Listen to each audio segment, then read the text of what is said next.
আপনারা ভাবছেন যে এই নির্বাচনে ভোট দিলে অ্যাটলিস্ট এটা অন্তপক্ষে এটার থেকে তো বাঁচবো, এই পরিস্থিতির থেকে তো বাঁচবো। তবে আসলে কি বাঁচবেন? এখন তো জামাতি ক্ষমতায় আছে, আর আপনারা ভোট দেন কি না দেন এটা একটা সাজানো নির্বাচন, এটার রেজাল্ট আমরা জানি।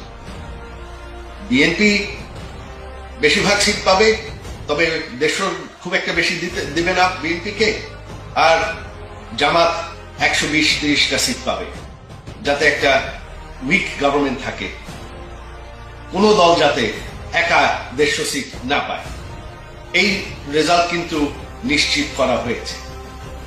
বাংলাদেশকে রক্ষা করতে চান, আমার অনুরোধ আপনারা কেউ ভোট দিতে চেন না। শুধু আওয়ামী লীগের সমর্থন না, যারা দেশের ভবিষ্যৎ নিয়ে চিন্তা করেন, আপনারা যদি দেশের ভবিষ্যৎ রক্ষা করতে চান, সংবিধানকে রক্ষা করতে চান, তাহলে এই নির্বাচনে ভোট দিতে চেন না। এটার রেজাল্ট অলরেডি নির্ধার করা, এটা সেট। আপনার ভোটে কিছু যায় আসে না। তবে আপনি যদি ভোট না দেন, এই নির্বাচনটা গ্রহণযোগ্য হবে। এটাই আমার অনুরোধ আপনাদের কাছে।